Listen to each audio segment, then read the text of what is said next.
दलित, पददलित, कष्टकरी, शेतमजुरांच्या आणि सामान्य मागास यांच्या उत्थानासाठी आपली लेखणी आणि शरीर चंदनासारखे झिजवणारे निर्भीड पत्रकार, समाजसुधारक, भारतीय परंपरा आणि संस्कृती यांचे चिकित्सक, अभ्यासक, दीनदलितांसाठी सर्वस्वाचा त्याग करणारे थोर समाजसेवक, अस्पृश्य आणि अनभिगम्य समजल्या जाणाऱ्या अतिशूद्रांसाठी झगडणारा भारतीय समाजसुधारक, जातिभेद संस्थेवर कडाडून हल्ला चढवून मानवी समतेची घोषणा करणारा पहिला लोकनेता, अस्पृश्यांचे दारिद्र्य निवारण्याचे व्रत घेतलेला पुढारी, सामान्यांच्या दुःखाला वाचा फोडणारी थोर विभूती, दलितांमध्ये स्वत्वाची जाणीव निर्माण करणारे पहिले दलित क्रांतिकारक महापुरुष, दलितांच्या उन्नतीसाठी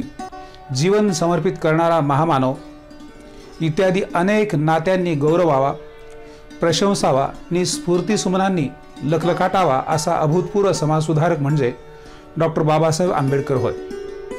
त्यांचे अस्पृश्यता निर्मूलन व सामाजिक एकता विषयक विचार व कार्य पाहताना त्यांची सार्थकता आणि श्रेष्ठता त्याचबरोबर थोरवी, पटण्यासारखी व पारखण्यासारखी तसेच अनुकरणीय आहे. बाबासाहेबांनी काय खावं, काय ल्यावं हे सांगितलं. चारित्र्याची महती त्यांनी सांगितली. मुरदारांना शिव्या देऊन माणूसपण शिकवलं. अस्पृश्यांच्या राजकीय हक्कांची वेळोवेळी पाठराखण केली. वेळोवेळी दलितांचे प्रश्न गोलमेज परिस्थितीपर्यंत मांडले. पाण्यापासून ते परमेश्वरापर्यंत सत्याग्रह केला. माणूसद्रोही मनुस्मृती जाळली. माणूस केंद्री घटना लिहिली आणि सम्यक क्रांतीचा बौद्ध धर्म स्वीकारला. अस्पृश्य समाजात जन्म घेतलेल्या विभूतीस अस्पृश्यतेचे चटके काय असतात याची जाणीव असते. ज्यांनी अस्पृश्यता भोगली, वेळोवेळी ज्यांना अस्पृश्य मानले गेले, अशा आंबेडकरांनी अस्पृश्यता निर्मूलन हा वसाच घेतला. अस्पृश्यता निर्मूलनाची त्यांची ही भीम प्रतिज्ञा त्यांनी वास्तवात आणली. यातच त्यांचे अस्पृश्यता निर्मूलन विषयक विचार आणि कार्य सामावलेले आहेत. हिंदू धर्मातील अस्पृश्यते संदर्भात ते मनोऱ्याचे उदाहरण देताना म्हणतात की हिंदू समाज हा एक मनोरा आहे व एक एक जात म्हणजे त्याचा एक एक मजलाच होय. पण लक्षात ठेवण्यासारखी गोष्ट ही आहे की या मजल्यास शिडीच नाही आणि म्हणून एका मजल्यावरून दुसऱ्या मजल्यावर जाण्यास मार्ग नाही. ज्या मजल्यात ज्यांनी जन्मावे त्याच मजल्यात त्यांनी मरावे. खालच्या मजल्यातला इसम मग तो कितीही लायक असो त्याला वरच्या मजल्यावर प्रवेश नाही. ते पुढे म्हणतात की जातीजातीत असलेल्या उच्च नीच भावना गुणाअवगुणाच्या पायावर झाल्या आहेत असे नाही. उच्च जातीत जन्मलेला मग तो कितीही अवगुणी असो तो उच्चच म्हणावयाचा. तसेच नीच जाती जन्मलेला मग तो कितीही गुणी असो तो नीचच म्हणावा राहावायचा. रोटीबेटी व्यवहाराच्या अभावी दोन जातीत दरी कायमची राहिली. जिव्हाळ्याचा ओला वाटला. जात अस्पृश्य म्हणजे स्पर्श देखील विटाळ. मग रोटी बेटी व्यवहार तर सोडाच. अस्पृश्यतेमुळे समान हक्क नव्हते. सार्वजनिक शाळात त्यांना प्रवेश नव्हता. सार्वजनिक पाणवठ्यावर पाणी भरता येत नव्हते. मंदिरात प्रवेश नव्हता. अस्पृश्यांना चालताना स्पृश्यावर सावली पडेल म्हणून वळसा घेऊन जावे लागत असे. थुंकेने रस्ता विटाळेल म्हणून गळ्यात गाडगे अडकवून हिंडावे लागत असे. ओळख पटावे म्हणून हाताला काळा दोरा बांधला जायचा. अनेक हक्कांनाही अस्पृश्य समजली जाणारी मंडळी दुरावली होती. जन्मसिद्ध अयोग्यता व अपवित्रता या दोन्हीमुळे या वर्गाचे प्रचंड आर्थिक नुकसान होत होते. आर्थिकदृष्ट्या दुर्बल बनल्याने ते गौण आणि गौण बनूनच राहिले. व्यापार, शेती, नोकरी हे सर्व सवर्णांच्या ताब्यात. अस्पृश्यांच्या हाती मात्र सवर्णांच्या पायाखालची माती. या सर्व अपमानाचा क्रोधाग्नी मूकनायक पत्राच्या बिरुदावलीतून स्पष्ट झाला. काय करू आता धरून या भीड, निशंक आहे तोंड वाजविले. नव्हे जगी कोणी मुखियाचा जाण, सार्थक लाजून नव्हे हित. संत तुकारामांच्या या ओळीच्या माध्यमातून ही गोष्ट स्पष्ट झालेली आहे. अशा या अस्पृश्य मूक समाजास बहिष्कृत हितकारिणी सभेच्या माध्यमातून एज्युकेट, ॲजिटेट, ऑर्गनाइज हे घोषवाक्य दिले. या सभेच्या माध्यमातून बाबासाहेबांनी अस्पृश्यांच्या जीवनात नवी पहाट आणण्याचा प्रयत्न केला. नोकरीत प्रवेश मिळवा, मुलांना शिक्षण द्या, शेती करा, भीक मागणे बंद करा, असा सदुपदेश आंबेडकरांनी वेळोवेळी दलितांना दिला. महाडच्या चौदार तळे सत्याग्रह प्रकरणी आंबेडकर म्हणतात की आजवर महात्मा गांधीप्रमाणे अस्पृश्यता हा हिंदू धर्मावरील मोठा कलंक आहे असे आम्ही मानत होतो. पण आता आमची दृष्टी फिरली आहे व तो आमच्या नरदेहावरील कलंक आहे, हा आमच्यावरील कलंक आहे अशी आमची जाणीव झाल्यामुळे तो धुवून काढण्याचे कार्य आता आमचे आम्हीच स्वीकारले आहे. अस्पृश्यतेचा हा प्रश्न या देशातील 1/4 लोकसंख्येचा प्रश्न आहे.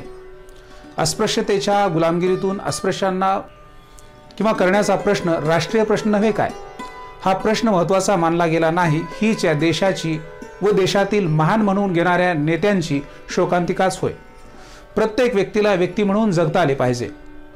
माणसाला माणसाप्रमाणे वागणूक मिळाली पाहिजे अशी खंबीर भूमिका आंबेडकरांनी घेतली. त्यांना सामाजिक एकता प्रस्थापित करावयाची होती.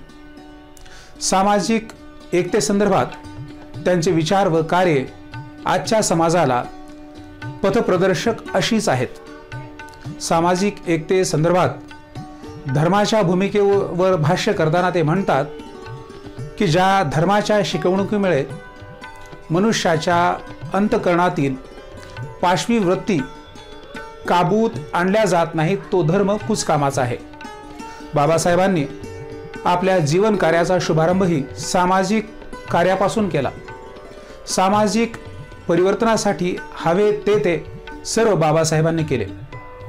देशाच्या राजकीय स्वातंत्र्यापेक्षा आंबेडकरांनी सामाजिक स्वातंत्र्यास महत्त्वाचं मानलं.